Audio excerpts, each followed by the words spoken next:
paz do Senhor, mais uma vez estamos aqui para refletirmos sobre a Palavra de Deus e refletirmos também sobre o nosso mundo, sobre os momentos que estamos vivendo, sobre a nossa vida à luz dessa Palavra.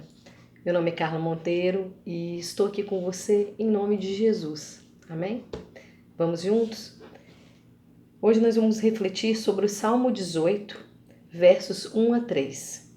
Salmo 18, versos 1 a 3 diz o seguinte: Eu te amo, ó Senhor, força minha. O Senhor é a minha rocha, a minha cidadela, o meu libertador, o meu Deus, o meu rochedo em que me refugio, o meu escudo, a força da minha salvação, o meu baluarte. Invoco o Senhor, digno de ser louvado, e serei salvo dos meus inimigos.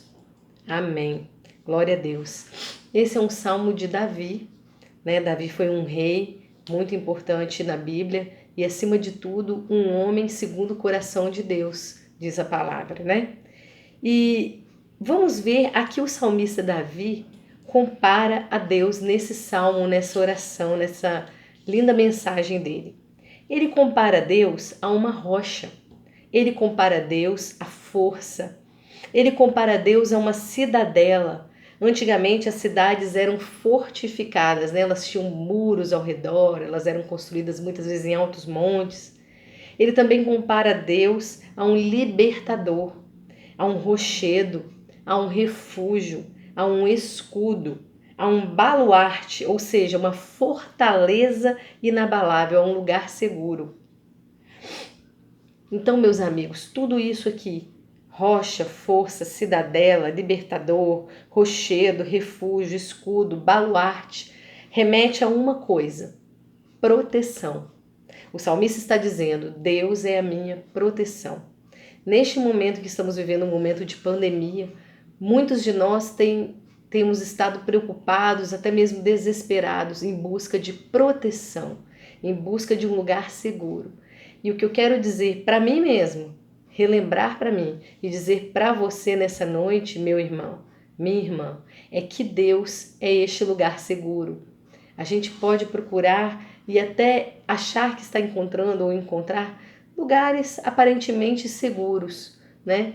Ficar em casa é seguro, mas mais seguro do que ficar em casa é ficar em casa com Deus. Amém? Não estou dizendo para você sair de casa. Estou dizendo para você escolher a melhor companhia para estar com você na sua casa. Porque melhor do que simplesmente se refugiar é se refugiar com Deus. E mais do que isso, se refugiar em Deus. Amém? Você crê nisso? Então, continuando, como que você acha que estava a vida do salmista quando ele escreveu esse salmo? Estava tranquila? Se ele precisava de proteção, né, e falou sobre proteção, qual era o momento que ele tinha passado? Ele tinha passado por guerra, né? Especificamente o Davi, ele escreveu este salmo num momento em que Deus o livrou da morte, porque ele estava sendo perseguido pelo rei Saul e seus homens, né? Deus já havia ungido Davi como novo rei através do profeta Samuel. Deus já havia rejeitado Saul devido aos pecados de Saul, né, que não foi um bom rei para o povo de Deus, não foi fiel a Deus, e Saul não aceitou isso. Saul se enciumou, até porque Davi, né, era muito querido pelas pessoas, e começou a perseguir Davi e querer mesmo matá-lo. Apenas 2 salmos à frente deste que lemos, no Salmo 20, verso 7, Davi diz que em meio às batalhas que enfrentamos nas nossas vidas, abre aspas, uns confiam em carros, outros em cavalos. Nós, porém, nos gloriaremos em o nome do Senhor nosso Deus. Em que nós temos confiado nesse momento? Nós temos confiado em carros, em cavalos? Ou nós temos confiado no dinheiro? Nós temos confiado em fortalezas construídas pelas mãos humanas? Ou nós temos confiado em Deus? Qual tem sido a nossa confiança? Davi acreditava que em meio às batalhas que nós vivemos, nós devemos confiar em Deus e nós devemos invocar a Deus. Nós devemos clamar para que Deus nos ajude. Nós devemos orar. O salmista escolhe orar e louvar a Deus, adorar a Deus, clamar a Deus, invocar a Deus em meio às suas dificuldades. E aí nós queremos refletir um pouco sobre as características de uma oração que agrada a Deus. Né? Nós precisamos atrair a atenção de Deus para nós, especialmente nesse momento que nós estamos vivendo como humanidade, né? Um momento ímpar nos nossos tempos. E quais são as características da oração que agrada a Deus? Orar é algo simples, a gente não precisa buscar ter um mestrado, né? Buscar uma especialização para saber orar, nada disso. Mas nós temos que prestar atenção em alguns detalhes do nosso coração e da nossa mente e da nossa comunhão com Deus quando estamos orando. Às vezes nós estamos achando que sabemos orar como convém e não estamos. Tiago, o apóstolo, diz que às vezes não conseguimos o que pedimos porque pedimos mal. Não sabemos orar. Está lá em Tiago, capítulo 4, verso 3. Porque há orações, meu irmão e minha irmã, meu amigo, minha amiga, que não agradam a Deus. Jesus nos deixa alguns exemplos desse tipo de oração que não agrada e nos mostra como nós devemos orar. Então, em primeiro lugar, orações que não agradam são orações com vãs repetições. O que é isso? Orações com muitas repetições de palavras que se fica repetindo algo que se decorou, porém sem nenhum reconhecimento de quem Deus é, nenhum sentimento, né? Muitos gentios, né? Pessoas que não eram do povo de Deus naquela época, eram chamados assim, gentios, eles faziam isso. Então, Mateus, no capítulo 6, verso 7, ele registrou as seguintes orientações de Jesus. E orando, não useis de vãs repetições como os gentios, que pensam que por muito falarem serão ouvidos. Não é por muito falar que eu vou ser ouvida, porque Deus sabe o que está no meu coração. Então eu posso falar pouco, porque antes mesmo de eu falar, Ele já sabe. Ele já sabe o que está no meu coração. Então ele não está preocupado que eu fique repetindo orações mecânicas, decoradas, né? E às vezes pensando em outras coisas. Meu pensamento está longe daquilo, porque eu estou só repetindo. Deus, ele vê o seu coração e o meu coração. Em segundo lugar, também não agradam a Deus as orações que são cheias de vaidade, feitas por pessoas que desejam ser ouvidas por outras, né? Então querem falar bonitos, querem que as pessoas se admirem de suas palavras bonitas, como muitos fariseus, os religiosos da época, né, faziam. Outra orientação de Jesus encontrada em Mateus capítulo 6, versos 5 e 6 é esta: quando orares, não sejas como os hipócritas, pois se comprazem em orar em pé nas sinagogas e às esquinas das ruas para serem vistos pelos homens. Em verdade vos digo que já receberam o seu galardão. Mas tu, quando orares, entra no teu aposento e, fechando a tua porta, ora a teu Pai que está em secreto, e teu Pai que vê em secreto te recompensará publicamente. Então Jesus não está dizendo que não devemos fazer orações coletivas, né? Sim, devemos, né? Tanto é que ele diz que onde houver 2 ou 3 reunidos no nome dele, ali ele estará. Isso é coletividade, 2 ou 3. Ele se agrada de que estejamos orando juntos, né? 2 ou 3 ou mais. Mas isso num momento em que acabar o isolamento social, é claro. Mas o que Jesus está dizendo é que não devemos orar com o intuito de fazermos bonito para ninguém, né? Falarmos bonito para os homens ouvirem e nos admirarem. Mas devemos derramar o nosso coração diante de Deus, direcionar o nosso clamor a Ele, confessar o nosso pecado, os nossos pecados, nos arrependermos dos nossos pecados, termos uma conversa franca e sincera com Ele, porque não há nada que possamos esconder de Deus. Às vezes a gente quer esconder isso aqui, eu não vou falar com Deus não, Deus já sabe. E Ele se agrada de um coração humilde, quebrantado, contrito, transparente diante dele. Ele quer se relacionar com a gente, ele quer que a gente fale tudo com ele, até as nossas coisas mais abomináveis, aquilo que a gente detesta na gente mesmo. Ele quer que a gente confie nele para falar. Como a gente quer que os nossos filhos, ao invés de mentir, confiem na gente para falar que eles quebraram uma coisa que a gente disse para não mexer, não é mesmo?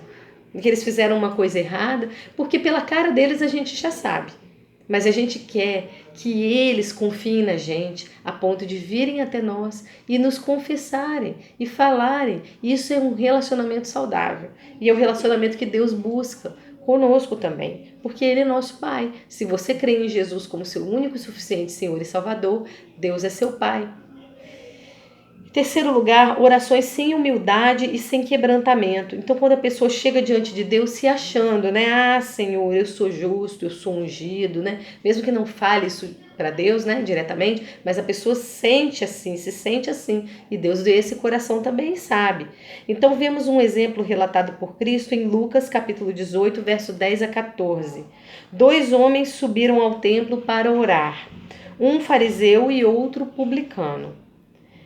Fariseu eram os religiosos da época, publicanos eram os cobradores de impostos, cobravam impostos do povo hebreu para Roma, portanto eram odiados pelo seu próprio povo. O fariseu, então continuando aqui nas palavras relatadas no Evangelho, o fariseu estando em pé, orava consigo desta maneira: ó Deus, graças te dou porque não sou como os demais homens, roubadores, injustos e adúlteros, nem ainda como este publicano. Jejuo 2 vezes na semana e dou os dízimos de tudo quanto possuo. O publicano, porém, estando em pé, de longe, nem ainda queria levantar os olhos aos céus, mas batia no peito dizendo: ó Deus, tem misericórdia de mim, pecador. Digo-vos, disse Jesus, que este, o publicano, desceu justificado para sua casa e não aquele. Ou seja, quem desceu perdoado para sua casa foi o publicano e não o fariseu. Por quê? Seguindo aqui com as palavras de Jesus: qualquer que a si mesmo se exalta será humilhado, e qualquer que a si mesmo se humilha será exaltado. Ninguém é bom, bom é Deus. Então a gente tem que chegar diante dele sabendo quem ele é e quem a gente é, se colocar no nosso devido lugar, ter um coração humilde e quebrantado. Quarto lugar, e por fim, orações vindas de uma vida cheia de ressentimento, que não pede perdão e não libera perdão às outras pessoas. Isso também não é agradável a Deus. Em Mateus capítulo 5, verso 23 a 24, nós lemos mais ordenanças de Cristo sobre isso. E diz o seguinte: portanto, se trouxeres a tua oferta ao altar, e aí te lembrares de que teu irmão tem alguma coisa contra ti, deixa ali diante do altar a tua oferta, e vai reconciliar-te primeiro com teu irmão, e depois vem e apresenta a tua oferta. E nesse trecho que lemos do Salmo 18, voltando agora ao nosso texto inicial, nós vemos elementos de uma oração que agrada a Deus também. Em primeiro lugar, uma oração de alguém que ama a Deus e o adora. Já no verso 1, ao iniciar a oração, o salmista declara o seu amor por Deus, dizendo assim: eu te amo, ó Senhor, força minha. Eu te amo, ó Senhor. Já no segundo verso, né, indo aqui para um segundo tópico, ele reconhece que a solução do seu problema é Deus. Ele diz o seguinte: o Senhor é a minha rocha, a minha cidadela, o meu libertador, o meu Deus, o meu rochedo em que me refugio, o meu escudo, a força da minha salvação, o meu baluarte. Ele diz que o Senhor é. Deus não apenas tem a solução do meu problema e do seu problema, meu querido. Deus é a solução do meu problema e do seu problema. Resumindo, ao se aproximar de Deus em oração, é preciso ter fé. É preciso confiar que Ele não apenas tem a solução, que Ele é a solução. E também confiar, e aí vamos para o terceiro ponto, que Ele nos ouve. Ele está disposto a nos abençoar. Indo mais adiante em nosso texto, nós lemos no verso 6: na minha angústia, invoquei ao Senhor, gritei por socorro ao meu Deus. Ele, do seu templo, ouviu a minha voz e o meu clamor lhe penetrou os ouvidos. Então, Davi, ele confiava que Deus estava ouvindo as orações dele e que Deus é a solução para o problema dele, que Deus o ama. Então, a gente precisa adorar. A gente precisa reconhecer quem Deus é, reconhecer quem a gente é numa postura de humildade. A gente precisa se arrepender, se quebrantar. A gente precisa confessar os nossos pecados. A gente precisa confiar e ter fé que Deus é a solução. e que Ele está disposto a abençoar. E que o que faz separação entre nós e Ele, as nossas bênçãos e nós, é o nosso pecado. Então precisamos reconhecer esse pecado, pedir perdão por esse pecado e permitir que Deus nos limpe, nos lave desse pecado. Para concluir, queríamos deixar aqui a seguinte mensagem. Em primeiro lugar, Deus é a nossa proteção. Mais do que qualquer lugar seguro, Deus é um lugar seguro. Onde quer que você esteja com Deus, né? Deus é esse lugar seguro. Deus é que nos mantém seguros. Então, Deus é a sua segurança e a minha segurança. Isso não significa que não devemos nos cuidar, não devemos seguir as normas. Não é isso que estamos dizendo. Devemos seguir os protocolos, as normas, né? A palavra de Deus diz que a gente não deve tentar ao Senhor nosso Deus. Então, a gente deve fazer o que é certo. Isso é de Deus, né? Ser ordeiro, ter regras, seguir as normas, seguir o que é bom. Mas onde quer que você esteja, leve Deus com você, invoque a presença de Deus junto de você. Ele é onipresente, Ele está aqui comigo, Ele está aí na sua casa, Ele está em todos os lares que invocarem a presença dEle. Às vezes a pessoa não está num lar, está num lugar desagradável, ela não queria, mas ela está num hospital, Deus está ali. Às vezes a pessoa não tem um lar, um morador de rua, Deus está ali. A pessoa mora no interior, mora numa cidade, mora em casa, mora em apartamento, mora num bairro simples, mora num bairro chique. Deus está ali. Basta que a gente invoque. E onde Ele estiver, estaremos melhor, estaremos bem. Em segundo lugar, Ele é a solução para o nosso problema. Em terceiro lugar, às vezes Deus não vai fazer as coisas exatamente do jeito que nós imaginávamos, ou do jeito que nós queríamos, ou do jeito que nós faríamos, porque Ele é Deus. Mas certamente Ele fará melhor, porque Ele é Deus, né? Ele conhece passado, presente, futuro. Então, tudo o que acontece está dentro dos propósitos dEle. São retalhos de uma grande coxa de retalhos, né? Dos propósitos de Deus, que a gente só vai conhecer lá na glória, quando a gente olhar para baixo e ver a coxa de retalho montadinha, digamos assim, num sentido figurado, né? Então, tudo que acontece, de bom, de ruim, faz parte de um propósito, de um plano maior de Deus. Tudo que Ele permite que aconteça. A palavra de Deus diz que todas as coisas cooperam para o bem daqueles que amam a Deus. Nós podemos confiar nisso. Por mais difícil que às vezes seja, nós podemos e precisamos confiar nisso. Em quarto lugar, ao enfrentarmos uma batalha, nós devemos buscar a Deus em primeiro lugar, através da oração, da adoração, do clamor, né? Invocar a presença do Senhor. Invoca o Senhor, digno de ser louvado, e serei salvo dos meus inimigos. Em quinto lugar, ao nos aproximarmos de Deus na oração, nós devemos primeiramente adorá-lo, porque Ele é Deus. Devemos orar com fé de que Ele nos ouve e age em favor de nossa proteção e livramento.